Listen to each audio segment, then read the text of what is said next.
My name is Sandy McKenna, and this is Unforgettable Conversations, the podcast that is your roadmap to resilience, sharing extraordinary stories from people just like you and me who have weathered life's storms. You'll find inspiration and motivation in every episode. Have you ever been stuck, unable to get out of your own way?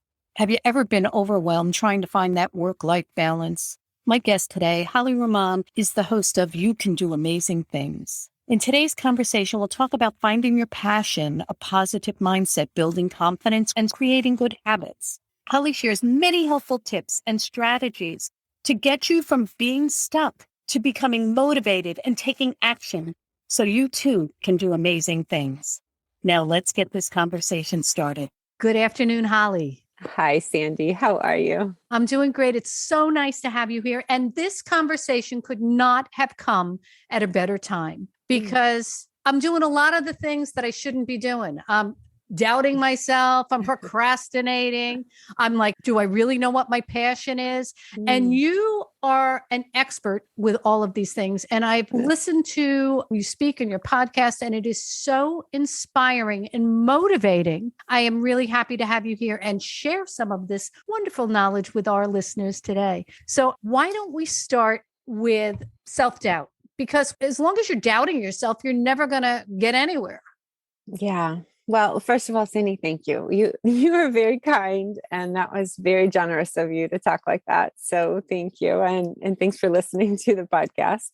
It's been really a joy for me actually to really talk about what has helped me, and just in hopes that I can inspire someone or help someone to do, any of the things that has really made a difference in my life, or something that I might be stronger in that someone else isn't. And that's what I do. I go for who's stronger in other things and who can teach me, right? So self-doubt is so common, right? We all struggle with it at times. And I think it goes to, we listen to that little ugly voice in our head that we sometimes can hear, and we start to believe it. In fact, it's interesting. Just 2 days ago, one of our daughters told me, Mom, and they don't even listen to the podcast, which I don't expect teenagers to do, right? She's like, Mom, you don't even sound like yourself on the podcast. I'm like, what? What are you talking about? She's like, doesn't even sound like you. It's just so professional. So Sandy, I started like the whole wait, but it's me. I think it's me. And, I'm almost going to listen to that self-doubt creep in. And I talked to my friend. I'm like, does it sound? But then you kind of have to go back to believing in what you're doing, and, thinking about the bigger picture. So in my case, I just started to think about, what, it's okay because I'm hoping to help someone. And I'm just hoping that, the value I bring will help one person. So I kind of let it go. But I also think if you're struggling with self-doubt, you have to look in the backpack of your life. And I've heard that before, but I think it really relates to just your confidence and believing in yourself. And you got to pull out all the good things that you have and what you're good at. And you sometimes forget. Sometimes you forget about it because maybe they're behind you. All your accomplishments or the things that you've done. You're like, wow, I'm really good at that. What are you talking about? Or have a conversation with your best friend, because even that, ask that person just to kind of give you a boost, and they'll tell you all of the things like, what? Hey, Sandy, you are so good at, and they'll just give it to you because they know you so well. And sometimes we need that as women. And I think we need to be reminded of our gifts, and just to get that back in our head and not listen to that ugly voice. That's so true, because I have accomplished a lot and I have done a lot of things, but when you're in the moment, you don't look in the backpack. Yeah. You just totally forget about it. That's such good advice. I'm going to unpack my backpack this afternoon and take a look and say, oh yeah, you did this, you did that. So we get through self-doubt, but then we have to move forward. So we procrastinate, and I'm the queen of it. I mean, last week I got hung up in some court case on YouTube, and it just dragged me down the rabbit hole. So how do we stop procrastinating and start doing? Yeah. That's a big one in our home too. I have a couple of girls and a husband that can really be good with that. I think that sometimes I seem to be more disciplined. So not that I don't struggle with it, because we all struggle with it, but I think the most important thing is you have to have that shut off, like the shut off of a time block or something that is a hard and fast rule that you're like, I'm going to spend this much time and that's it. And then you literally have to get up and start moving. The movement will get you into the next thing. So if you're sitting on Instagram or you're sitting down and you're getting in the rabbit hole, sometimes I can get like that. And I'm like, I'm not doing anything. I'm not getting anything done. I put the phone down. I get up, I go do something, get some water, go to the bathroom, whatever. And I come back and say, okay, now my block of time is I'm going to spend this much time on this, go. And it's just building that discipline too, right? You just have to get into the motion. And so my husband says, but that's easier said than done. You just talk about, you have to go back to what is your bigger goal? What are you looking to do, right? Like how much you want to accomplish and how do you want to feel at the end of the day? Right? If you want to feel like I got nothing done today, which we've had those days, and it's a bad feeling, that's okay. But if you want to feel good about your day, and I want to feel like I made the dominoes move, right? I did this and the next domino's moving, and I want to feel good about that. I got something accomplished. That just that movement, that action is huge. And planning is huge. Oh, there's so many things. I feel like every time I think about procrastination, it's really a big one. Everyone struggles with it. And I find planning, I plan in my head, but sometimes when I plan in my head, it stays in my head. I know. So how do you plan? What are some tips that you can give people to create a plan and hopefully get through your procrastination? Yeah. One thing that's really helped me is that I think sometimes I struggle with perfectionism. And so as a perfectionist, you can just overthink things. And then even if I'm doing what I need to do, I can overthink that one thing and get nothing done too. So it's not procrastinating, but it's like sitting in this thing and I'm not getting anything done. So one of the things that they tell you, and this can go to procrastination, is you want to write down, and you don't have to have a specific day where you write down about your week. You can be a little bit more flexible with that, but write down your 3 or 4 highlight bigger things you want to accomplish. And I use Trello. I don't know if you use Trello, but I love Trello because it's very visual. I'm very visual. So I can put a cool picture in the background, but I have my list for the week. And I have like the 3 bigger things. And then I have a virtual bookshelf. So if I feel like in the week, I think, oh yeah, I want to do that, or oh yeah, I want to do that, but I don't need a deadline, I have a list for that. And it's just so I capture the moment and the idea. But it's not to have too long of a to-do list, because then I think we're just overwhelmed. I think that if we can identify the 3 or 4 main things we want to get done this week. So for example, if you're doing a podcast, I want to make sure I have this written, this posted, this, those 3 or 4 things that is going to move you to the next thing, whatever your goal is. That's doable. And it's written, and it's right on your desktop, or it has an app too for your phone. So it syncs too. So that really kind of helps. So if you're on the go and you're like, oh shoot, I gotta, do this, you can add it in your app. So I really think finding a tool that really works for you. Some people, it might be Google, Sheets, or it could be Asana. It could be a variety of tools, but find one that works for you. And then when you look at that daily, you have to analyze your day halfway through the day, maybe even more often. Did I get that done? And kind of remember it. And then you think, oh shoot, yeah, I'm off the path. And if you check in a little bit every time, couple times a day, and keep yourself on track, it really feels good. You're like, I can do that this week. That's easy. And doable goals, that gives you that success, that feeling of success. Now, my other question is, you mentioned overwhelm. And one of the things that I find is, some minutes in my day, I'm the cleaning lady. Other days, I'm the cook. Sometimes I'm a bus driver. Sometimes I'm actually a professional doing professional tasks. I mean, there are so many different components in any given day. And now especially 2 years into the pandemic, many of us work from home. And so, how do you navigate that balance Mm. of being able to be all things? Like right now, I've got, laundry. And so, like, Oh you my know, gosh. yeah. So it's not like in the day when I used to drive to the office and, that was it. I shut the door and I would go to the office and I didn't have to deal with all those issues throughout the day. But somehow they creep in when you're here. Oh yeah. Oh yeah. I wish I wish I knew the magic answer to that, Sandy. I think that we all can feel overwhelmed for sure. It's interesting. I just saw that on your podcast had a meditation, which I think is something that I'm really trying to work towards, is meditating more often, because I think my brain feels like it's just all over the place sometimes and I can't concentrate.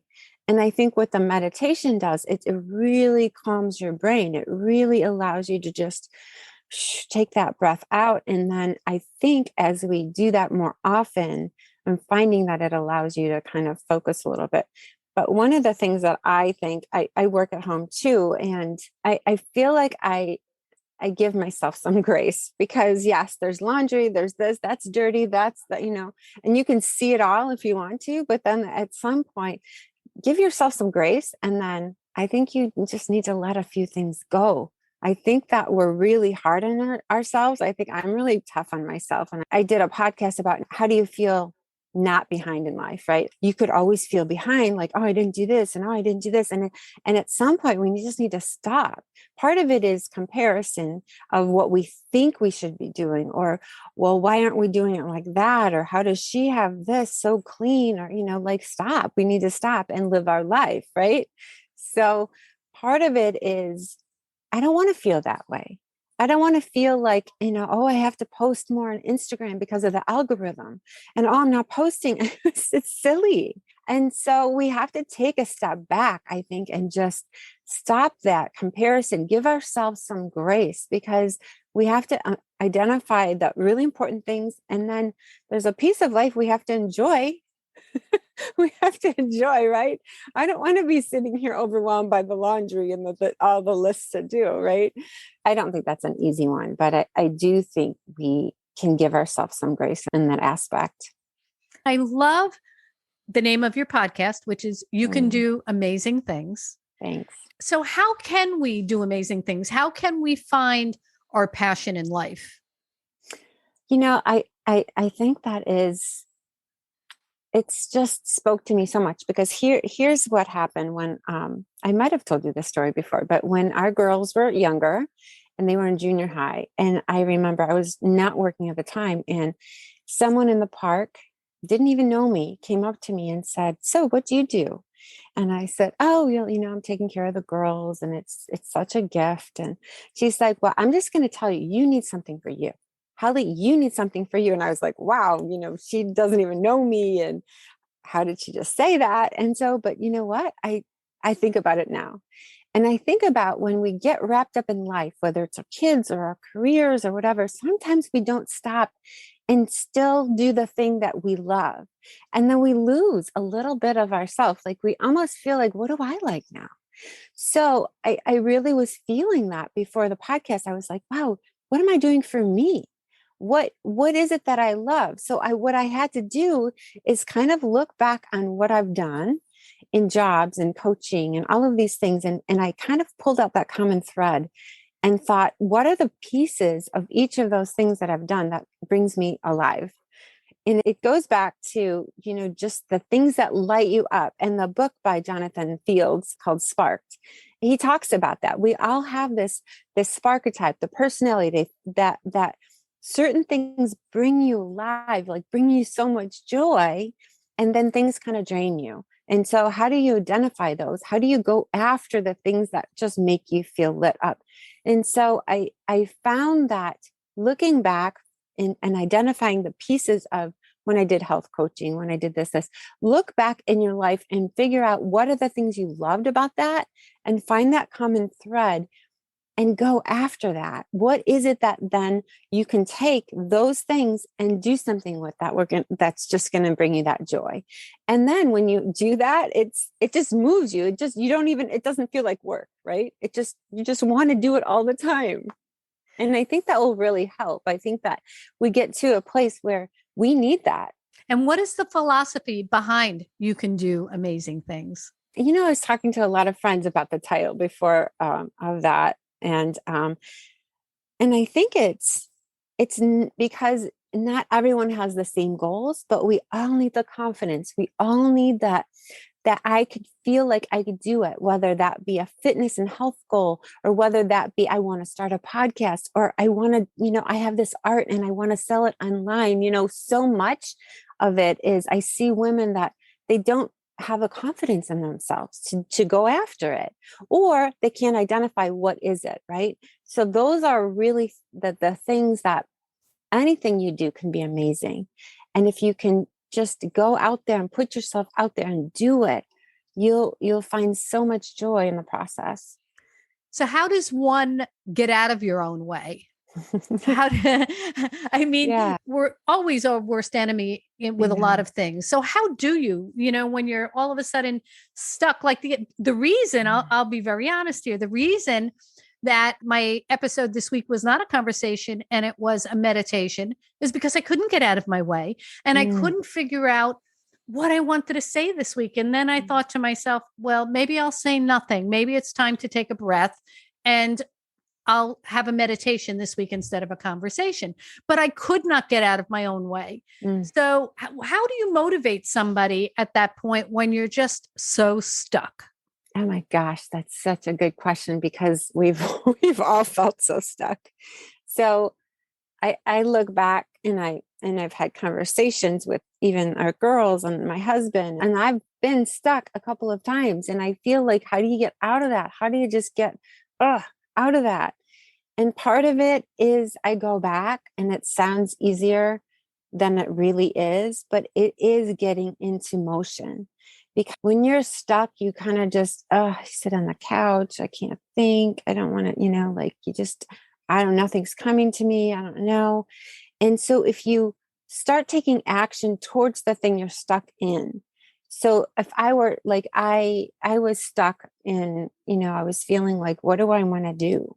What do I want to do next for me? So I literally just started reading and researching and things, just doing something towards the feeling of what am I stuck in?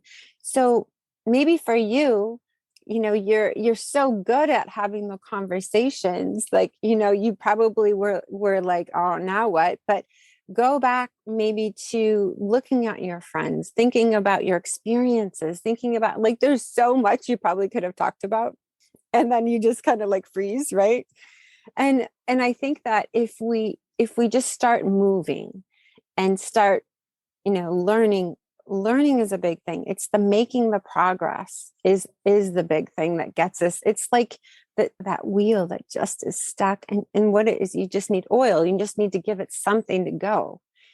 I know that sounds easier than it really is, because when you are stuck, so maybe you need someone to give you that accountability piece, like tell them that you're really stuck and ask them questions, or tell them to ask you questions so you can kind of get your mind rolling again. That's an accountability piece is huge too. I don't know, Sandy, I did a whole podcast on it. Now I can't remember anything. Yeah, I'm sure my podcast will tell you 3 other steps, but I'm like I'll link that episode below. But I find too now that we're getting back in the world and we're having to go to things with other people. For so long, everything has been on Zoom and we've not had a lot of interpersonal interactions. I literally have these anxiety attacks thinking about, I had to go to a luncheon last week. There were about 40 or 50 people. I had such anxiety getting back into the world. What can we do to, let go of that anxiety and enjoy life again? The anxiety piece is real. I think, especially if you are a little bit more introverted. And I just heard someone speak about this, about, like, I'm so introverted, I don't want to go and be with anyone kind of thing. Now I just like to be on my own. Well, they were saying, if you never handle or touch or hold a young monkey, his example was, they would not make it in life. And everybody needs connection. Everybody needs that, right? So I think there is a little bit of the anxiety or the, wow, I haven't done this before. And it's kind of like, you don't want to do it. Like, I don't want to go out. I just told my friend, I'm like, I don't want to go like at 6:30 to an event at night. Like, I want to be in my jammies. I just want to, but I do think that one thing that helps anxiety is the deep breathing. It really is a physical thing where it triggers that vagus nerve, and it physically, if you do it from the belly, it physically calms you. It really calms you. So this deep breathing is a big thing. So I'm not an expert on anxiety, but calming yourself and then just making it happen. And then once you're there, Sandy, I could never see you not, like you're so good. I can't even imagine you'd have anxiety, but once you're there, it feels so much better. There's that resistance of kind of from that point to getting there. It's kind of like when you're trying to exercise, right? That there's that resistance part that you have to make that least resistant, right? But you have to make that from the drive there or the walk downstairs, make that as easy as you can. Because then once you're there, it's going to be so much better, right? I agree. I totally agree. So in closing, what tips can you give someone just to get started? They want to make some changes in their life. They want to explore some other things. They want to try new things. What kind of advice can you give people to just get started? When I used to coach a lot of women in health and fitness, I found it so much more was about how we felt, and it was our brain more than eating or exercising. And so really focusing on getting more confident in yourself. And how are you feeling alone as you? Like being alone as you have to feel really good about yourself. The episode today was 6 daily habits, how we can build our confidence. And that to me, Sandy, is such a huge part, because when we're feeling better about ourselves, we kind of put ourselves out there more. We have more, confidence to speak and have a conversation. There's so many things. So one of the habits is really our brain always is going to go to the negative. And so training our brain, feeding it positive thoughts, telling yourself, like, what do you tell yourself in the morning?